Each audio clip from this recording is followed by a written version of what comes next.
선생님 방금까지 멀쩡했어요. 진짜로요? 밥 먹고 잠깐 누웠을 뿐인데. 응급실 안에서 떨리는 목소리로 설명하는 가족.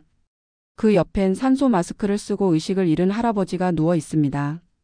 심장이 갑자기 멈췄습니다. 밥을 먹은 지 20분밖에 지나지 않은 시점이었습니다. 이유는 단순했습니다. 식사 후 바로 누운 것.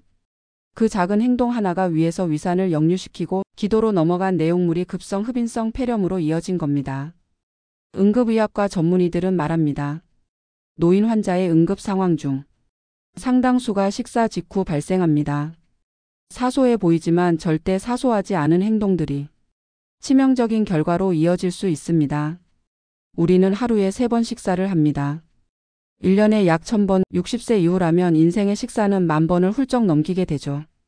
그중 단 한 번만 잘못해도 생명을 위협받을 수 있다는 걸 아는 사람은 생각보다 많지 않습니다. 특히 70세 이후에는 소화 기능이 둔해지고 위장 운동이 느려지고 기관의 반사 기능도 약해지기 때문에 젊었을 땐 아무렇지 않았던 행동이 노년기에는 치명적으로 바뀔 수 있습니다. 얼마 전 방송된 의학 다큐멘터리에서는 한 요양병원 사례가 소개됐습니다. 80대 중반의 남성 환자 김씨.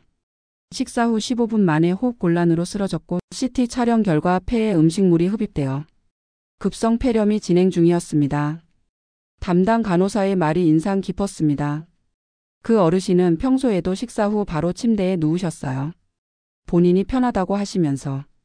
그게 그렇게 무서운 일인지 저희도 몰랐죠. 이 사건 이후 그 병원은 식사 후 최소 30분은 절대 눕지 않는다는 수칙을 전 직원에게 교육했다고 합니다. 우리가 식사 후라고 하면 보통은 배부르다 좀 쉬어야겠다는 생각만 합니다.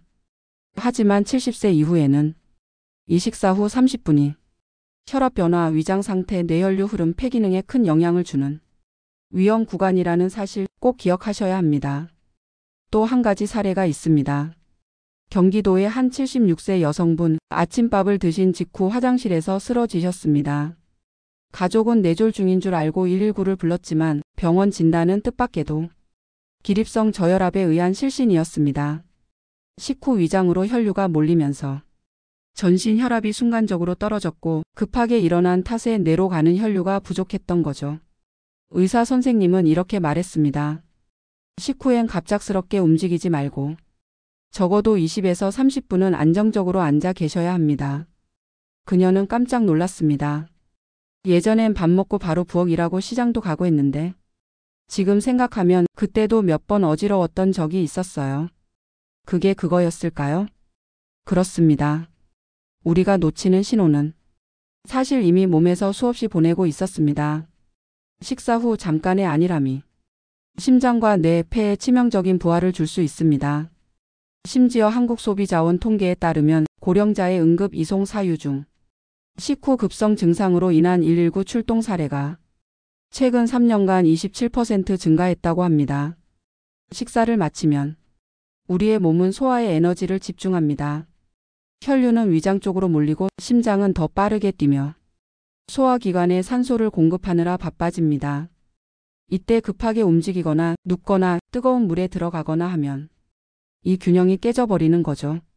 특히 혈압약, 당뇨약 등을 복용하는 분들은 이 시간대에 더 민감하게 반응할 수밖에 없습니다. 왜 이리 갑자기 어지럽지? 숨이 차네. 눈앞이 번쩍하네. 이런 증상이 있다면 단순히 피곤한 게 아니라 식후 혈류 변화에 따른 이상 신호일 수 있습니다. 하지만 많은 분들이 이를 대수롭지 않게 넘깁니다. 그리고 그 결과는 응급실 중환자실 혹은 돌아올 수 없는 시간으로 이어질 수도 있습니다. 식사 후 30분. 짧은 시간이지만 그 안에 생명과 직결되는 변수들이 숨어 있다는 것. 이제는 기억하셔야 합니다. 지금 이 영상을 보고 계신 분들 중 나는 괜찮겠지라고 생각하셨다면 그 생각이 당신의 가장 큰 위험일 수 있습니다.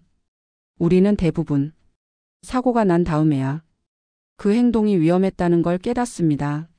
하지만 지금 이걸 알고 계신다면 사고가 나기 전에 막을 수 있습니다. 식후 30분, 이 시간은 단순한 휴식 시간이 아닙니다. 당신의 몸이 싸우고 있는 시간입니다. 그리고 그 싸움을 이기기 위해 절대 해서는 안 되는 행동들이 분명히 존재합니다. 이제 다음 이야기에서는 그 3가지를 조목조목 짚어보겠습니다. 식사 후 30분, 이 시간이 얼마나 중요한지 이제 느끼셨을 겁니다. 그럼 구체적으로 이 시간에 절대로 해서는 안 되는 행동은 무엇일까요? 첫 번째, 식사 후 바로 눕는 행동입니다. 생각해 보세요. 배가 부르면 몸이 무거워지고 소파나 침대가 유독 더 포근하게 느껴지지 않으시나요? 특히 나이 들수록 소화력이 떨어지다 보니 조금만 누워 있어야겠다는 생각이 더 자주 들게 됩니다. 하지만 식사 후 바로 누우면 음식물과 위산이 식도를 따라 역류할 수 있습니다. 그 결과 역류성 식도염은 물론 심한 경우 음식물이 기도로 넘어가 흡인성 폐렴이나 질식까지 발생할 수 있습니다.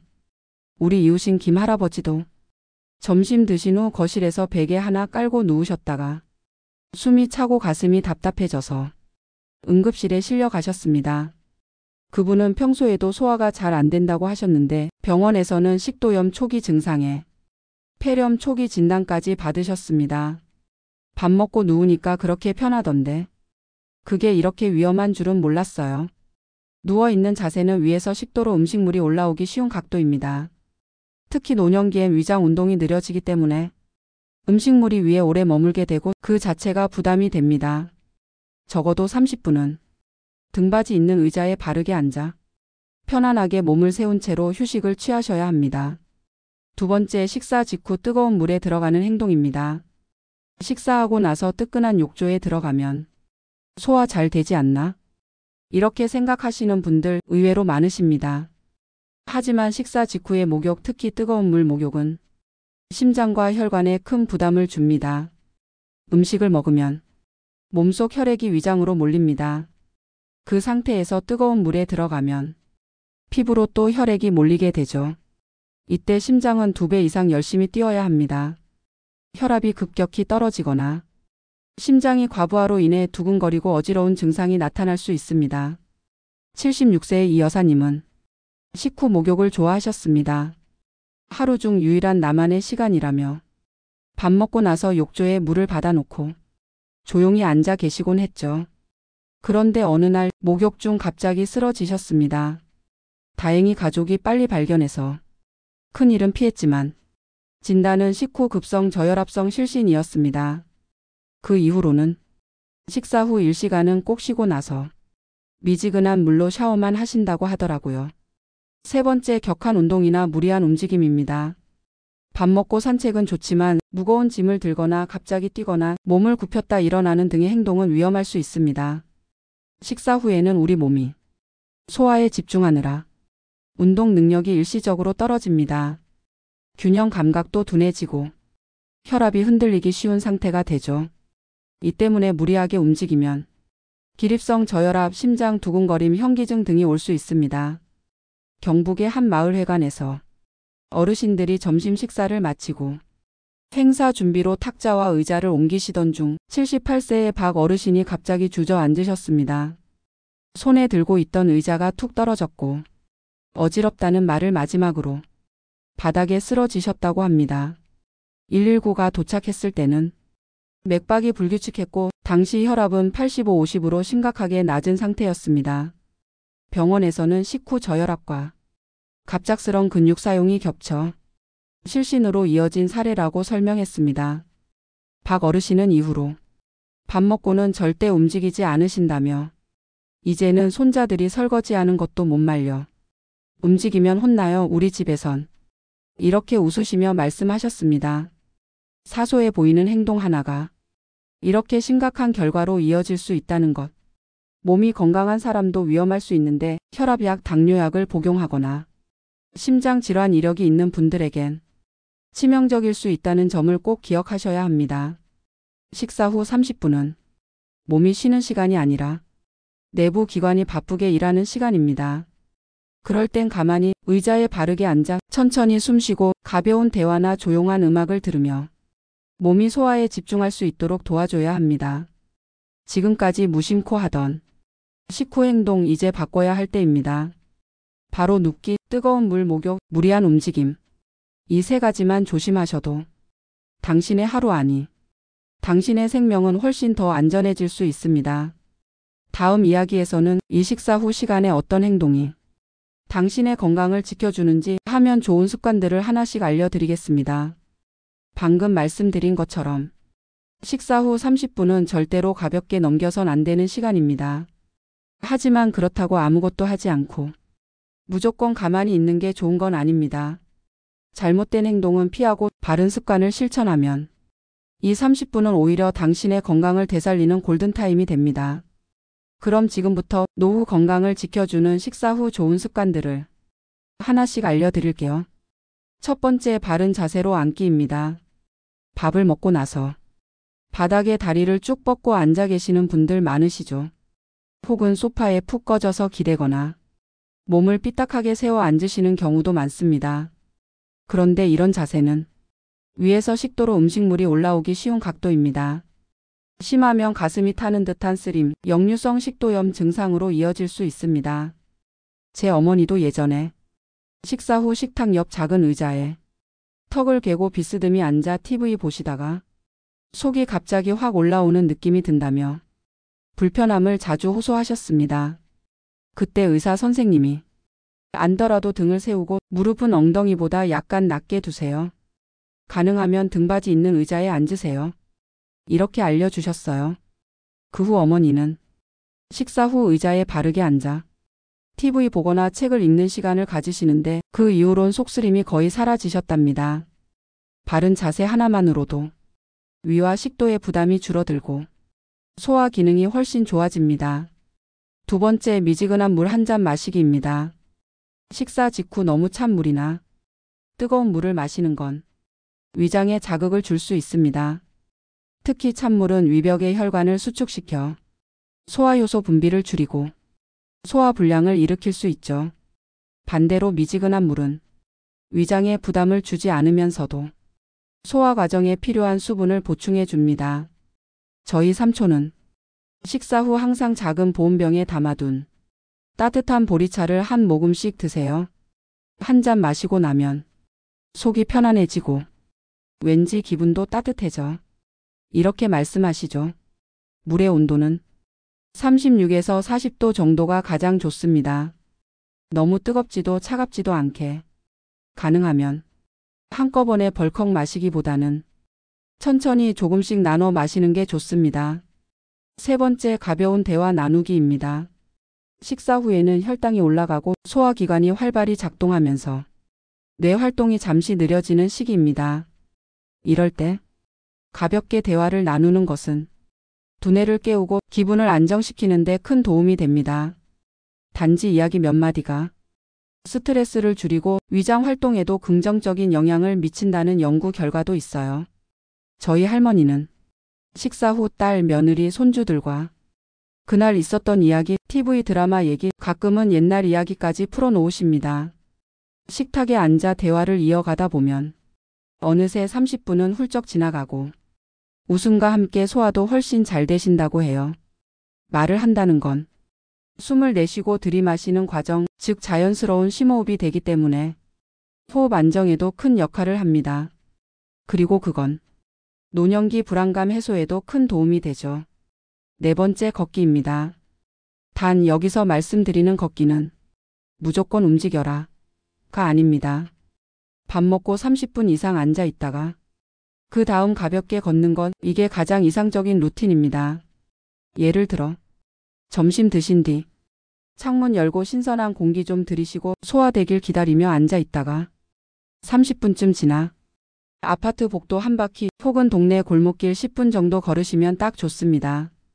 저희 동네 김 여사님은 식사 후 35분쯤 되면 항상 모자를 쓰고 마당으로 나오세요. 정원 한 바퀴를 돌며 꽃을 살펴보고 강아지랑 장난도 치시고 잠깐 이웃과 인사도 나누시죠. 이런 활동이 소화에 도움이 되는 건 물론이고 전신 혈액순환을 도와 당뇨와 고혈압에도 긍정적인 영향을 줍니다. 또한 걷기 자체가 노인의 인지 기능 유지에도 굉장히 효과적인 것으로 알려져 있습니다. 혹시 무릎이 안 좋거나 밖에 나가기 힘든 날엔 집 안에서라도 발끝 들기, 팔 흔들기, 제자리 걷기처럼 아주 간단한 움직임만으로도 충분합니다. 마지막으로 감사 노트나 마음 정리 시간 갖기. 조금 생소하게 들리실 수 있지만 식사 후 이 시간을 잠깐의 명상이나 마음 정리 시간으로 활용하면 하루 전체 기분이 달라집니다. 오늘 아침 반찬 맛있었다. 따뜻한 햇살이 고맙다. 밥을 잘 먹을 수 있어 다행이다. 이런 소박한 감사 한 줄이 정신 건강에도 큰 영향을 줍니다. 하루 3번의 식사가 단순한 끼니가 아니라 마음을 돌보는 시간이 되는 거죠. 이처럼 식사 후 30분은 잘만 활용하면 약보다 나은 습관을 만들 수 있는 시간입니다. 무엇을 하지 않는지도 중요하지만 무엇을 하느냐는 더 중요합니다. 앉는 자세, 마시는 물, 말 한마디, 걸음 몇 발자국, 감사 한 줄. 이 작은 습관들이 하루를 바꾸고 그 하루가 건강한 노년을 만들어줍니다. 식사 후에 무엇을 하느냐도 중요하지만 그보다 더 앞서 중요한 건 식사 자체입니다.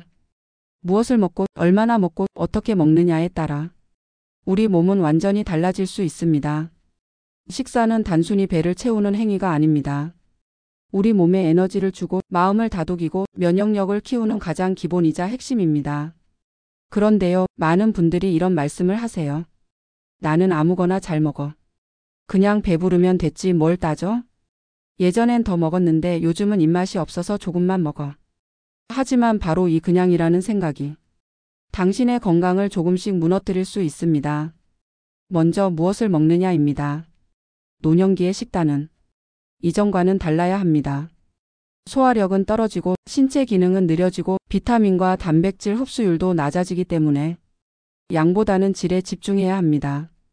예를 들어 하루 3끼를 모두 흰쌀밥에 김치찌개, 소세지 반찬으로 때우신다면 탄수화물은 넘치고 단백질과 식이섬유, 비타민은 턱없이 부족합니다. 반대로 현미밥에 두부조림, 나물, 생선구이를 곁들이면 칼로리는 줄이고 영양소는 훨씬 풍부해지죠. 특히 단백질은 꼭 챙기셔야 합니다. 닭, 가슴살, 계란, 두부, 콩, 생선. 하루에 손바닥만큼씩 3번, 이 정도만 섭취해도 근육 손실을 막을 수 있습니다. 또한 채소와 해조류는 노화 방지, 혈관 건강, 장 운동에 좋고 칼슘이 풍부한 멸치 유제품도 골다공증 예방에 필수입니다. 정 선생님은 79세인데요. 하루에 딱 한 끼만 고기를 드십니다. 나머지 2끼는 죽, 나물, 된장국 같은 가벼운 메뉴로 구성하세요. 하루에 한 끼만 잘 먹어도 기운이 훨씬 달라. 대신 다른 끼니는 쉬어가듯 먹지. 이 말이 인상 깊었습니다. 이제 얼마나 먹느냐로 넘어가 볼게요. 젊었을 땐 든든하게 먹는 게 미덕이었죠. 많이 먹고 힘내라는 말도 자주 들었고요. 하지만 70대 이후에는 과식이 독이 됩니다. 과식은 소화를 방해하고 위장에 부담을 주며 지속적인 혈당 스파이크로 당뇨 위험도 높아집니다. 실제로 75세 이상 노인에서 가장 흔한 소화기 내원 이유 중 하나가 속이 더부룩하고 체한 느낌이라고 해요. 그 원인을 찾아보면 대부분 한 끼에 너무 많이 먹은 것이었습니다. 이제는 한 끼를 가볍게 천천히 제대로 먹는 법을 익히셔야 할 때입니다. 저희 동네 이 여사님은 그릇 크기를 아예 바꾸셨어요. 예전엔 밥공기를 꽉 채우셨는데 지금은 손바닥보다 작은 사기 그릇에 소복하게 덜어 드세요. 한 그릇 다 먹으면 딱 좋아. 과식도 안 되고 배도 든든하고 그렇게 식사량을 줄이고 나니 속도 편하고 밤에 더 깊게 잠든다고 하셨어요. 그리고 3번째, 어떻게 먹느냐, 즉 먹는 태도가 중요합니다. 식사를 빠르게 하거나 씹지 않고 삼키는 습관은 위장 질환과 영양 흡수 저하의 원인이 됩니다. 반대로 30번 이상 꼭꼭 씹어 먹는 습관은 포만감을 높이고 치매 소화 효소로 음식이 더 잘 분해되어 속이 편안해집니다. 식사 중 TV를 보거나 휴대폰을 보면서 먹는 습관도 주의하셔야 합니다. 음식의 맛을 느끼지 못하고 음식물의 크기나 온도에 둔감해져 체하거나 목에 걸릴 위험도 높아지기 때문입니다. 혼자 식사하는 혼밥의 경우엔 더 조심해야 합니다. 말없이 식사를 하다 보면 무의식적으로 빨리 먹게 되고 음식의 양 조절도 어려워지며 식사의 즐거움 자체가 사라지게 되죠. 이럴 땐 좋아하는 음악을 틀어놓고 먹거나 식탁 위에 꽃 한 송이를 놓거나 심지어 거울을 보며 미소 지으며 먹는 것도 기분과 식욕을 높이는 데 도움이 됩니다. 식사는 몸만이 아니라 마음을 위한 시간이기도 합니다. 정 선생님은 매 끼니 기도처럼 말씀하세요. 이 밥이 내 오늘 하루를 만든다. 잘 먹고 잘 소화하고 잘 살아야지. 이 말은 지금 이 순간 식탁 앞에 앉아 계신 여러분에게도 그대로 해당됩니다. 우리는 하루 3번 매일 반복해서 식사를 합니다. 그 하루하루의 식사가 몸을 지탱하고 삶을 움직이고 건강을 유지하게 만듭니다. 무엇을 얼마나 어떻게 먹느냐, 이 3가지는 약보다 강력한 당신의 건강 루틴이 될 수 있습니다. 그럼 마지막 이야기에서는 하루 3끼 식사가 우리 인생을 어떻게 지켜주는지, 평생 지속할 건강한 식사의 가치에 대해 마지막으로 말씀드릴게요. 지금까지 이야기했던 모든 습관과 실천들, 결국 그 시작은 단 하나, 하루 3끼 식사입니다. 우리가 하루 3번 식사를 한다는 건 그만큼 하루 3번씩 몸을 위한 기회를 갖고 있다는 뜻입니다. 그리고 그 기회는 아무리 비싼 약도, 좋은 병원도, 아무리 정교한 검사도 대신할 수 없습니다. 한 끼 한 끼가 나를 살리고 내 가족을 지키고 내 삶을 더 편안하게 만들 수 있다면 그건 가장 확실한 건강 투자 아닐까요? 제 친구의 어머니는 올해로 82세이십니다. 고혈압과 골다공증 진단을 받으셨지만 아직까지 병원 한 번 입원한 적 없이 건강하게 지내고 계세요. 그분은 매일 아침엔 죽, 점심엔 보리밥과 생선, 저녁엔 야채죽 또는 된장국에 밥을 조금, 그리고 꼭꼭 씻고 시간을 정해두고 TV도 끄고 정성껏 드십니다. 밥상에는 항상 국그릇, 밥그릇, 반찬그릇들이 작고 단정하게 놓여 있죠. 내 건강은 이 밥상에서 왔다고 생각해요. 병원보다 약보다 이게 낫지. 그분의 그 말씀이 마치 오래된 교훈처럼 제 귀에 남아 있었습니다. 사람들은 흔히 건강을 지키기 위해선 무언가 특별한 걸 해야 한다고 생각합니다. 보약을 먹고 운동을 열심히 하고 검진도 자주 받고 물론 중요합니다. 하지만 가장 기본적이고도 가장 지속 가능한 방법은 매일의 식사입니다. 하루 3번 약 30분씩. 그 시간이 쌓이면 하루 1시간 30분, 일주일이면 10시간, 한 달이면 40시간이 넘죠. 그 시간 동안 우리가 몸을 망칠 수도 건강을 지킬 수도 있습니다. 문제는 그 시간의 질입니다. 허겁지겁 먹고 짜게 먹고 많이 먹고 혼자 무심히 먹는다면 그 40시간은 오히려 내 몸을 해칠 수 있습니다. 반대로 차분히 앉아 감사한 마음으로 적당히 제대로 된 음식을 천천히 먹는다면 그 시간은 평생 건강의 씨앗이 됩니다. 이제는 잘 먹는 게 최고야. 밥 맛있게 먹는 날이 가장 행복해. 이런 말 괜히 하는 말이 아닙니다. 건강을 지키는 사람들은 결국 잘 먹는 사람들입니다. 많이 먹는 사람이 아니라 알맞게 먹는 사람. 적당히 제때 잘 씻고 즐겁게 먹는 사람. 그들이 아프지 않고 웃음을 잃지 않고 오래도록 자기 삶을 지켜냅니다. 또 한 가지, 식사는 연결입니다. 가족과 친구와 이웃과 함께 밥을 먹고 같은 반찬을 나누는 그 순간 사람과 사람 사이에 온기가 오갑니다. 홀로 드시는 분들도 그 식사 시간만큼은 자신과 연결되는 시간이 되어야 합니다. 스스로에게 말 걸고 감사하고 먹는 행위 자체에 집중해 보세요. 그게 바로 정신 건강을 지키는 작은 명상입니다. 저는 가끔 어르신들께 이렇게 여쭤봅니다. 오늘 드신 것 중 가장 맛있었던 게 뭐예요? 그러면 대부분 밥 한 숟갈, 된장찌개 한 입, 김 한 장, 혹은 배춧국 국물 한 모금. 별거 아닌 것 같은 대답들이지만 그 안에 삶의 깊이가 담겨 있어요. 단순한 음식이 아니라 그걸 느낄 수 있는 마음과 그걸 즐길 수 있는 시간이 그 자체로 건강이라는 증거입니다. 혹시 지금도 나는 잘 못 먹어, 입맛이 없어서 그냥 대충 때워요. 이렇게 생각하고 계시다면 오늘부터 당신의 밥상에 조금 더 따뜻한 관심을 담아보세요. 조금 더 천천히 씻고 한 번이라도 더 눈을 감고 음미하고 한 한 숟갈마다 감사함을 떠올리세요. 하루 3번의 밥상이 당신의 건강을 지키는 가장 든든한 방패가 되어줄 겁니다. 이보다 더 분명한 건강 투자는 없습니다. 오늘 영상 끝까지 함께 해주셔서 정말 감사합니다. 지금 이 순간 당신은 이미 수많은 사람들과는 다른 건강한 선택을 하고 계십니다. 왜냐하면 대부분의 사람들은 식사 후 그냥 눕고 대충 움직이고 습관적으로 먹고 마시는 것에 익숙해져 있지만 당신은 지금 그 시간이 얼마나 중요한지 그리고 무엇을 바꾸면 달라질 수 있는지 스스로 알고 실천할 준비가 되어 있으니까요. 식사 후 30분. 아무도 중요하다고 말해주지 않았던 이 짧은 시간이 생명을 지킬 수도 건강을 해칠 수도 있다는 것. 그리고 바로 눕지 않기, 과식하지 않기, 소화에 좋은 습관 하나씩 실천하기. 이런 사소해 보이지만 강력한 실천들이 당신의 내일을 아니 앞으로 10년, 20년의 삶을 지켜줄 수 있다는 사실. 이 영상 하나로 당신은 더 이상 무지에서 비롯된 실수를 반복하지 않게 될 겁니다. 그리고 이 영상의 내용을 딱 한 가지라도 직접 실천해 보신다면 생각보다 훨씬 빠르게 몸이 반응하고 기분이 달라지고 삶이 더 가벼워진다는 걸 직접 느끼게 되실 겁니다. 하루 3번 단 30분씩. 그게 당신의 평생 건강을 지키는 가장 확실한 투자라는 사실. 부디 잊지 마시고 오늘 식사 후부터 바로 시작해 보세요. 그리고 혹시 주변에 늘 밥 먹고 바로 눕는 분이 있다면 이 영상 꼭 한번 봐봐 하고 살짝 건네주세요. 그 한마디가 누군가의 건강을 바꾸는 전환점이 될 수 있습니다. 안녕하세요. 노후마당입니다.